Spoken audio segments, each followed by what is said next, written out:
Praise lord. మీ అందరికీ దేవుని నామమున వందనాలు. బాగున్నారా?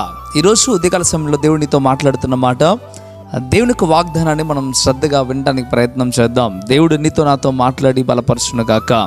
కీర్తన గ్రంథం 138వ కీర్తన 8వ వచనాన్ని మనం ఒకసారి ధ్యానం చేయగలిగితే దేవుడు అక్కడ చెప్పడం ప్రారంభిస్తూ ఉన్నాడు. యెహోవా నా పక్షమున కార్యములు సఫలము చేయును అనే మాట మనం చూస్తూ ఉంటాం. ప్రేమ దేవులారా, దేవుడు మన తరపున మన కార్యాలను సఫలం చేస్తాడు.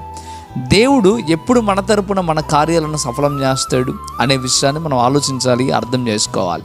ఈ దినమున నీ తరపున నీ కార్యాలను దేవుడు పూర్తి చేయాలంటే, ఇదిగో నువ్వు చేయవలసిన పనిని దేవుడు పూర్తి చేయాలి అంటే నువ్వేం చేయాలో ఈ రోజున కొన్ని మాటలను నేర్చుకోవాలి. చూడండి, ఇదే కీర్తనలో ప్రారంభంలో మనం చూడగలిగితే ఇక్కడ మహారాజు దావీదు మాట్లాడటం ప్రారంభిస్తూ అంటున్నాడు, నేను ఆయన పూర్ణ మనసుతో దేవుని కృతజ్ఞతాస్తుతులు చెల్లిస్తానని, దేవతల కంటే ఎక్కువగా ఆయన పూజనీయుడని దేవుడి గురించి ఒక క్లారిటీగా విశ్వాసంతో భక్తితో చెప్పడం ప్రారంభిస్తూ ఉన్నాడు.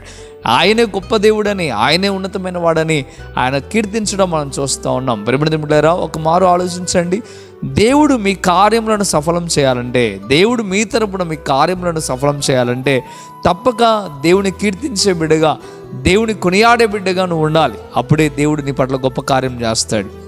ఈ ఉదయకాల సమయంలో ఒకసారి ఆలోచించు, అర్థం చేసుకో. నువ్వు దేవుడిని గొప్పగా చేస్తున్నావా? దేవుని యందు గొప్ప స్థితిలో నువ్వు ఉండడానికి ఇష్టపడుతున్నావా? ఎప్పుడైతే నువ్వు దేవుని కీర్తిస్తావో, ఎప్పుడైతే కనపరుస్తావో, అప్పుడు దేవుడు నీ కార్యంలో సఫలపరుస్తాడు. ఇంతకాలం దేవుని యొక్క కార్యాలు నీ జీవితంలో సఫలం కాకుండా ఉన్నాయి అంటే ఒక ఉద్దేశం, దేవుని కీర్తించట్లే, దేవుని కనపరచట్లే. అందుకే ఉదయకాల సమయంలో దేవుడు స్పష్టంగా మాట్లాడుతూ ఉన్నాడు. ఈ రోజు నుండైనా దేవుని కీర్తించడం, కనపరచడం, ఆయనకు ప్రాధాన్యం ఇవ్వడం నేర్చుకో. దేవుడు తప్పక నీ ఉన్నతమైన స్థితికి మారుస్తాడు. ఈ మాటలు నీ జీవితం నెరవేరాలని ప్రార్థన చేస్తా ఉన్నాను. మీరు కూడా ప్రార్థనలోకి భావించండి.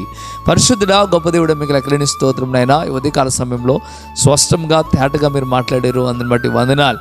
నీ మాటలను బట్టి లెక్కలేని స్తోత్రం అయ్యా. ఈ మాటలైనా ప్రతి బిడ్డ జీవితంలో, విన్నవారి జీవితంలో, విశ్వాసం ఉంచిన వారి జీవితంలో గొప్పగా మీరు నెరవేర్పు కలుగుచ్చేయమని బ్రతిమలాడుతున్నాను. వారి కుటుంబాలను దీవించండి, ఆశీర్వదించండి, మేలుతో నింపమని యేసయ్య నామములో వేడుకుంటున్నాం తండ్రి.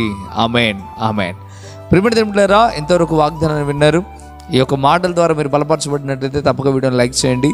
అదే రీతిగా అనేకులకు షేర్ చేయండి. Kripa TV India YouTube channel subscribe చేయండి. దేవుడు మిమ్మలను, మీ కుటుంబాలను దీవించును గాక. ఆమేన్. God bless you.